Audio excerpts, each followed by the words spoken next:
So guess what tomorrow is? Guess what tomorrow is, friends? October 16th. Guess what that is? Yes, you've answered right if you said that Perfect comes out. But yes, you've answered more right if you said it's Oscar Wilde's birthday. That's me being excited. I'll probably do a video tomorrow just talking about Oscar because it would be rude not to. But this was actually just done to answer some things while I wait for Perfect to come out and then debate whether or not I should make Oscar a celebratory food dish tomorrow while I bring it to work because it's a holiday. So I have to think. But enjoy me in my makeupless splendor. I look awful and I apologize, but what you gonna do? So, alright, so there is a question that says, well, oh, I'm gonna sneeze. I'm gonna fucking sneeze. Don't sneeze, Claire. Please do not do this right now. Just talk. Talk through it, baby girl. That worked. Okay. Anonymous said, wait, will you talk about why you think Louis is more sappy than Harry? Because I can't see it at all, but I'd love to try. Yeah, I'll talk about it. So, okay. I'm going to try not to zone out a lot. Let's see how that goes.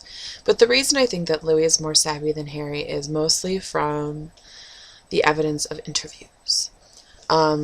Whenever the boys are asked questions like who cries at movies, who is the most family-oriented, who... I can't think of all the questions now. But when there's questions like that, usually they all point to Louis or say it's Louis. Zayn and Harry, I know, both have mentioned that Louis is a very good person to talk to because he's very empathetic and he listens really well. And so just like based off those little bits of evidence, you just kind of make a conclusion that, well, if he cries a lot at movies, he's very into his family, likes to talk to his mom a lot, you know, emotionally attached to his fellow humans.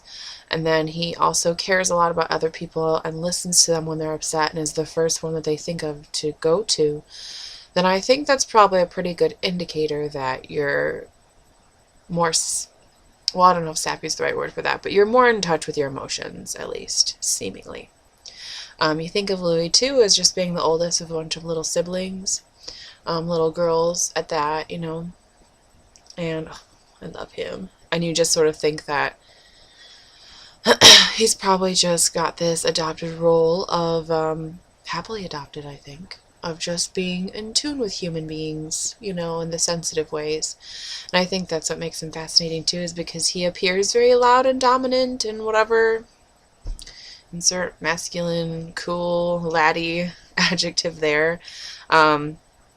You know, and so, like, people, I think, often won't jump to the conclusion that he is delicate or sensitive or emotional because he's got a persona, Louis Tomlinson, you know? And, I think it's just interesting because I don't think that's who he is at all. I don't think any of the boys are really how they appear outwardly all that much. Like, to a degree, maybe resembling that, but I think they're very different than what they just give a little window of. I know I'm very different to people I don't know very well. I give them a little window of who I am, and then I'm very different than that.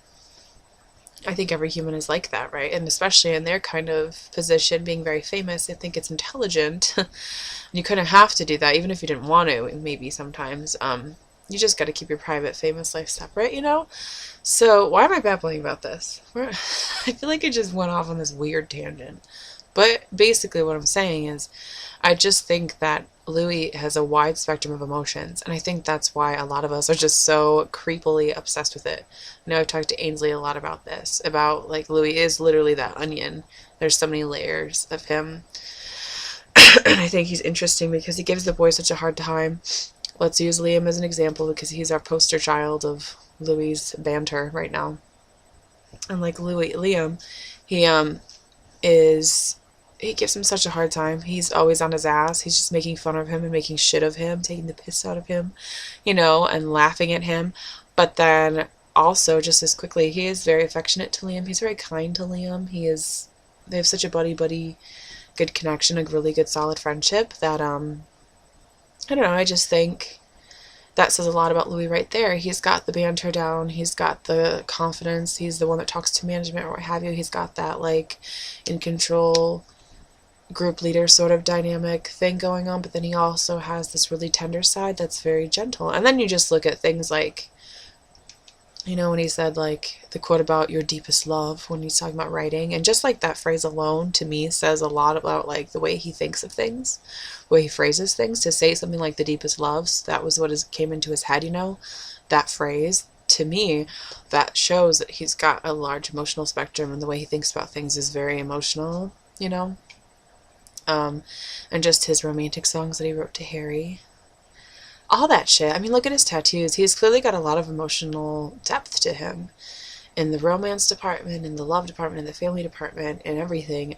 So I think he's sappier than Harry, because I think that he puts on that steel exterior armor, so to speak, and then behind closed doors, I think he's probably the one that cuddles on the couch because he likes cuddling. He does probably cry at all the movies, and he listens and talks, and he probably has to mute the sad Sarah McLachlan puppy commercials because he cries every time. Has to change the channel. Like some people, you know, and I think that's awesome, because I think it just shows how much depth he has to his character. Even though all the boys, I'm sure, are like that, but Louis, I think, are just more on display almost. Or maybe he's got more set roles that people assume for him, and they are like so opposite to other people's set roles that they have for him. I don't know. It's interesting. I just think Louis is fascinating to me. Kind of almost in like a character perspective, though, because I don't know him, obviously. So it's almost like if you were reading a book, the One Direction book, right? My favorite novel, and there's this character, Louis Tomlinson, I would be dissecting him like this, because I think he's fascinating, and using all the textual evidence to support my argument.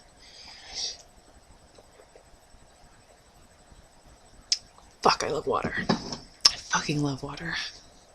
You know, some people don't like water. Love yourself, please. How do you not love water? One of my good friends doesn't love water, and I'm just like, you're going to die soon. Why are you not happy? I think I have to blow my nose now.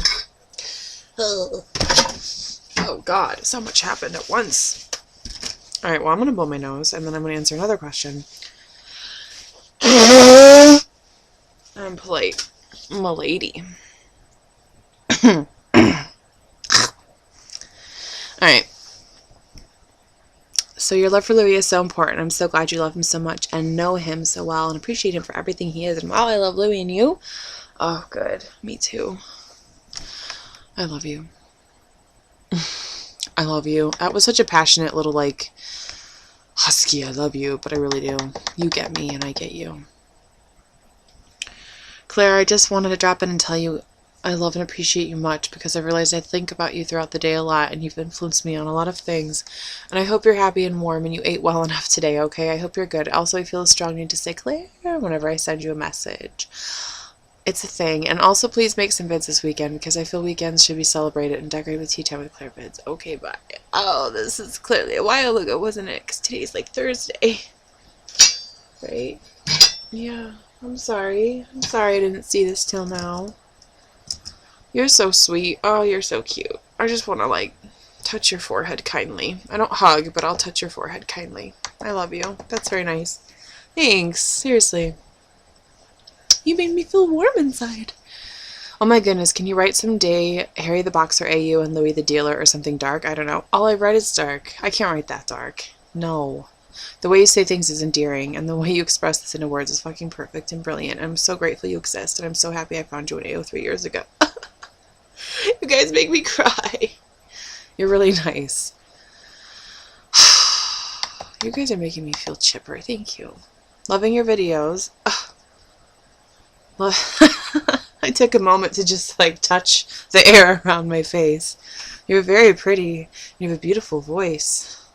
I know YMB is your most popular fic, but as much as I liked it, I wanted to give some love to Gods and Monsters, which is my favorite 1D fic I've ever read. I kind of feel bad that you rarely mention it. That's silly, I know, but still. Did you not enjoy writing it? Oh, awkward. I didn't enjoy writing it. I don't think I wrote it right. Huh? Wrote it right. I don't think I wrote it right for me. Something happened along the way. I lost myself. But I don't hate it by any means. It's not like Dreaming of You, which I fucking despise. But, okay, this is gonna end now. So, anyways, I gotta go. We'll talk later. Love y'all.